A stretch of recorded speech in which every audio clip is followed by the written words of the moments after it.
अफगानिस्तान के खिलाफ पहले टी20 में जब विराट कोहली रेस्ट पर थे और यशस्वी जायसवाल फिट नहीं थे तो रोहित शर्मा के साथ ओपनिंग करते नजर आए शुभमन गिल।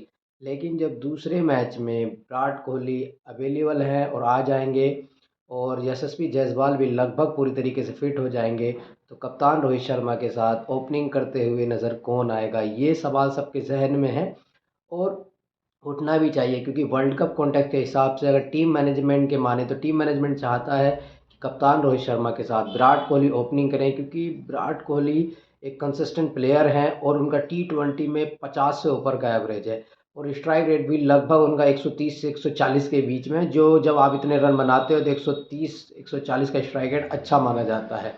ऐसे में विराट कोहली जब रोहित शर्मा के साथ ओपनिंग करेंगे तो ये स्ट्राइक रेट उनका 150 160 तक पहुंच सकता है, क्योंकि आईपीएल में वह कर चुके हैं। 2016 का आईपीएल में उन्होंने जब ओपनिंग करनी शुरू की थी तो कुछ इस तरीके की स्टार्ट देते थे, पहले स्लो स्लो फिर एक लंबी इनिंग खेलते थे तो जिस जहाँ उनका स्ट्राइक रेट 150 160 तक का रहता है। तो विराट कोहली ऐसे प्लेयर हैं जो कंसिस्टेंसी का दूसरा नाम विराट कोहली है, इसलिए शायद टीम मैनेजमेंट ये चाहता है कि रोहित शर्मा के साथ विराट कोहली ओपनिंग करे, क्योंकि रोहित शर्मा ने जो ओडीआई वर्ल्ड कप में दिखाया है उससे तो यही लगता है कि ऐसा ही कोई प्लेयर चाहिए कि जो रोहित शर्मा के साथ इनिंग को खींचे, लंबा लेकर जाए।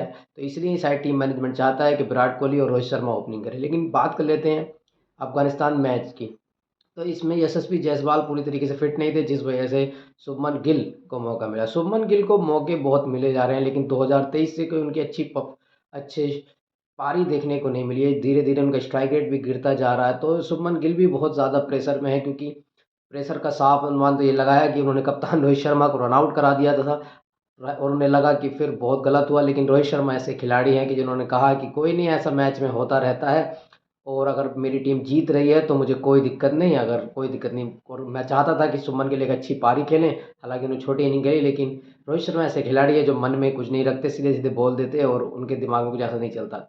लेकिन प्रेशर जो शुभमन गिल पर चल रहा है वो चल रहा है यशस्वी जायसवाल का, क्योंकि यशस्वी जायसवाल के क्रिकेट में और उनके क्रिकेट में बहुत अंतर है। यशस्वी जायसवाल का स्ट्राइक रेट 160 से प्लस का रहता है और शुभमन गिल का 130 के अराउंड रहता है। तो इसलिए सीधे साफ तौर पर प्रेशर जो है उनका यशस्वी जायसवाल का है, क्योंकि जायसवाल एक तो लेफ्ट और राइट का कॉम्बिनेशन देते हैं और स्ट्राइक रेट में भी बहुत तेज खेलते हैं। तो इसलिए शुभमन गिल पर बहुत ज़्यादा प्रेशर होगा, क्योंकि रिंकू सिंह का भी जो सिलेक्शन हुआ है वो भी उनकी स्ट्राइक रेट की वजह से ही हुआ है। और अभी जो टेस्ट मैच में सिलेक्शन हुआ है ध्रुव जुरेल का, 22 साल का यंग लड़का है जिसका टेस्ट में सिलेक्शन हुआ है, वो भी सिर्फ इस वजह से हुआ है कि वो भी तेज़ तर्रार खेलते हैं।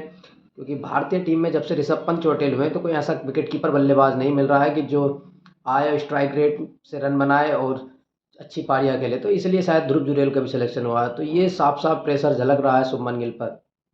इसी बात कर लेते हैं कि यशस्वी, अगर आप बात कर लें आज प्लेइंग 11 की जो अफगानिस्तान के खिलाफ होगी तो उसमें या तो तिलक वर्मा बाहर जाएंगे, शुभमन गिल बाहर जाएंगे, तो दो खिलाड़ी बाहर जा सकते हैं। क्योंकि अगर आप ओपनिंग जाते हैं यशस्वी जायसवाल और रोहित शर्मा के साथ, जो कि टीम मैनेजमेंट और कोच राहुल द्रविड़ ने भी कहा था कि उनके फर्स्ट चॉइस ओपनर हैं रोहित शर्मा के साथ यशस्वी जायसवाल। तो अगर आप यशस्वी जायसवाल के साथ जाते हैं तो रोहित शर्मा और यशस्वी जायसवाल ओपनिंग करेंगे, नंबर 3 पर विराट कोहली आएंगे तो सीधे सीधे तिलक वर्मा को बाहर जाना पड़ सकता है। शिवम दुबे ने जिस तरीके की पहले मैच में पारी खेली है तो वो तो पूरी तरीके से मैच में खेलेंगे, और क्योंकि आपको 6 बॉलिंग ऑप्शन भी चाहिए तो वो भी खेलना ही पड़ेगा।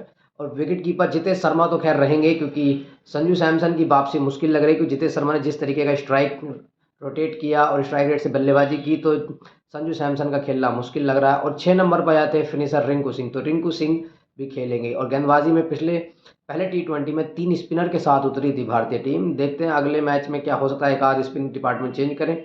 लेकिन सारा का जो प्रेशर है इस टाइम, लेकिन इन 3 मैचों से डिसाइड नहीं कर पाएंगे आप वर्ल्ड कप की टीम, क्योंकि मेन डिसाइडिंग फैक्टर साबित होगा आईपीएल। पिछले साल आईपीएल में जिस तरीके की पारियां खेली थी शुभमन गिल ने, तो सबको बोलने पर मजबूर कर दिया था कि शुभमन गिल स्ट्राइक रेट भी एवरेज भी, तो Shubman Gill no doubt best player थे पिछले साल के, इसलिए उनका ऑटोमेटिक सिलेक्शन हो जाता। लेकिन हालिया में जो आईपीएल के बाद जो उनकी फॉर्म रही है उनमें मात्र 16 का एवरेज रह जाता है उनका टी20 में और 16-17 का एवरेज रह जाता है टेस्ट में। तो ये सबसे बड़ी परेशानी की सब बन रही है। लेकिन हाँ, हालांकि देखो यशस्वी जायसवाल पे प्रेशर है, जितेश शर्मा पे प्रेशर है, शुभमन गिल पर प्रेशर है। आईपीएल में अगर ये परफॉर्म करते हैं तो इनका सिलेक्शन पक्का हो जाता है, लेकिन अगर ये आईपीएल में परफॉर्म नहीं करते तो जाहिर सी बात दिक्कत आने वाली है।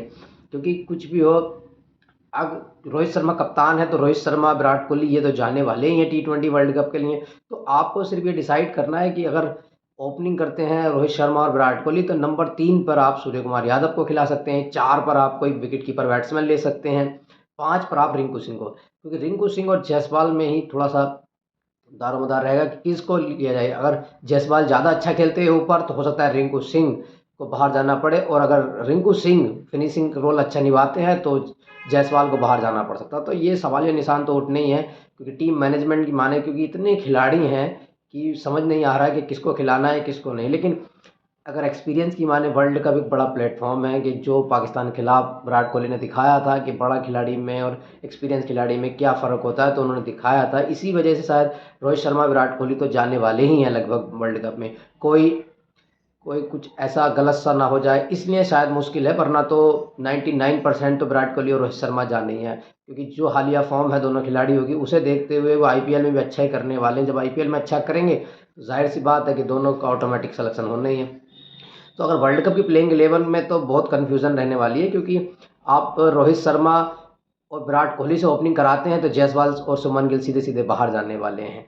तो उस केस में आप रिंकू सिंह को टीम में ले सकते हैं, लेकिन अगर आप जायसवाल से ओपनिंग कराते हैं तो रिंकू सिंह को बाहर जाना पड़ेगा, जो थोड़ा सा अनफॉर्चुनेट होगा। जिस तरीके की फिनिशिंग टच दे रहे हैं रिंकू सिंह, तो रिंकू सिंह को चाहिए कि वह वर्ल्ड कप में खेलें और एक एक्सपेक्टर साबित हो। ये सब बातें बड़े क्रिकेटर, सारे पूर्व क्रिकेटरों ने भी कही है कि रिंकू सिंह जैसे खिलाड़ी एक एक्सपेक्टर साबित हो सकते हैं वर्ल्ड कप में, और टीम को जिताने में भी बहुत बड़ा योगदान दे सकते हैं। तो इसीलिए शायद बीसीसीआई और मैनेजमेंट यही चाहता है कि रोहित और कोहली से ओपनिंग कराएं, नंबर 3 पर आपने सूर्य कुमार यादव को खिलाएं, नंबर 4 पर आप अपने कोई विकेट कीपर बैट्समैन को लाएं, चाहे वो राहुल हो, केएल राहुल, क्योंकि आप 4 नंबर पर भी खेलते हैं, विकेट कीपिंग भी करते हैं, या संजू सैमसन हो, ईशान किशन हो, जितेश शर्मा हो, या फिर अगर मान लो ऋषभ पंत फिट हो जाते हैं तो ऋषभ पंत भी हो सकते हैं। और 5 पर आप अपने सिर्फ आप रख सकते हैं रिंकू सिंह को, या अपने ऑलराउंडर हार्दिक पांड्या को, फिर आपके जडेजा, अक्षर, जो भी इन दोनों में से खेलेगा।